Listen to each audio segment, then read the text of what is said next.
let's talk about snowballs.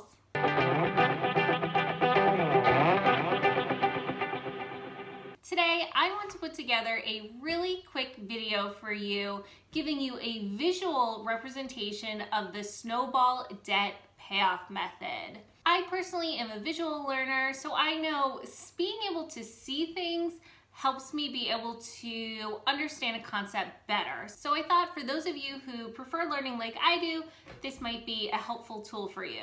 So really quickly, I'll just give you a brief explanation of the two main types of debt payoff. So there's the snowball method and then there's the avalanche method. The avalanche method is when you pay off your debt's highest interest rate to lowest interest rate first.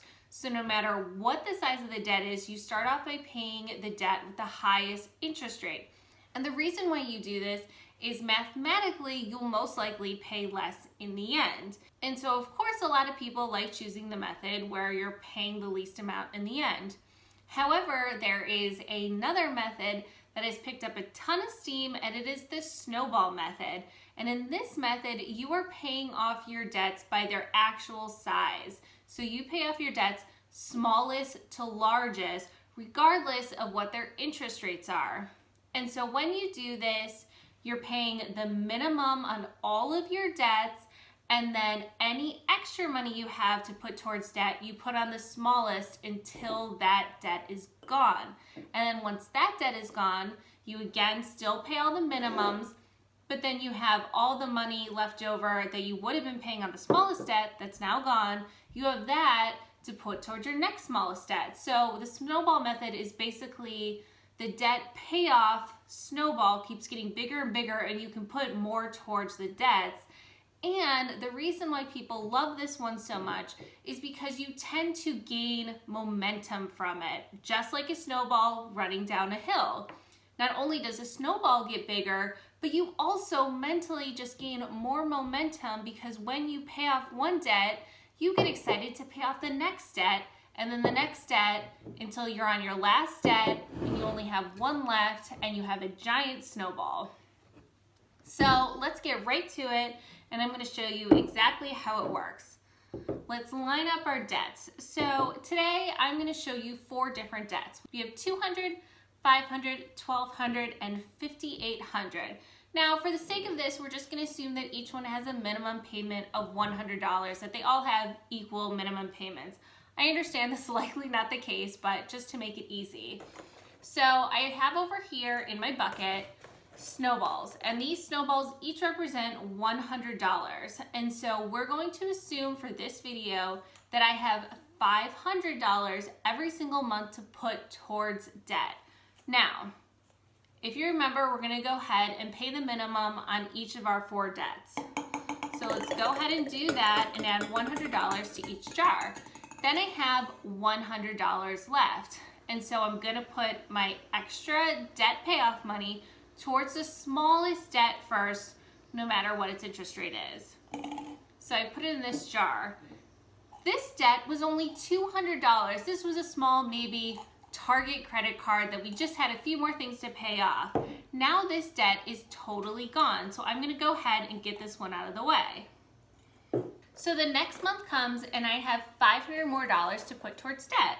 So of course I'm going to start off paying my minimums on each of my debts, because you always have to pay your minimums. So 100, 100, 100. Now, because I paid off the smallest debt, I have $200 to put towards my smallest debt. So if you remember before, I only had $100 extra, but now the money that was going towards that smallest debt is going to go towards my next smallest debt. So $200 is going to go into my next smallest jar. All right, next month comes $500. And in each of my debts, get $100. So now I have paid off another debt. But even though I paid that off, I still have $200 more to put towards my debt. So I'll go ahead and put them here towards my next smallest. Now the next month comes, and I'm going to pay my minimums, 100, 200, and now I have $300 to go towards my next smallest debt. So of course they're going to all go here. Next month, 100, 200. So this one, we already have paid off $1,000 and I have $300 left to put towards debt.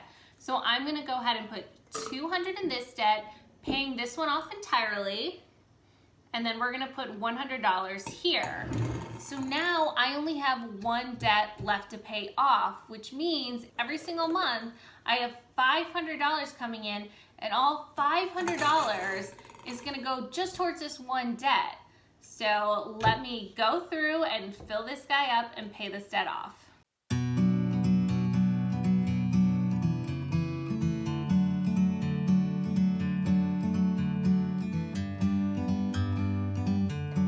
And there you have it. We paid off our last $5,800 debt.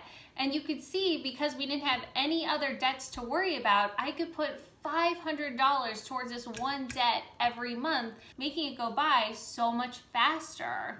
And because I had paid off those other smaller debts so quickly, it gave me much more momentum to want to stick to this one. Here's the thing. In any part of your life, when you put all of your effort and resources into one thing, chances are you're gonna crush that one thing. You're gonna get it done. And in this case, that means paying off the debt.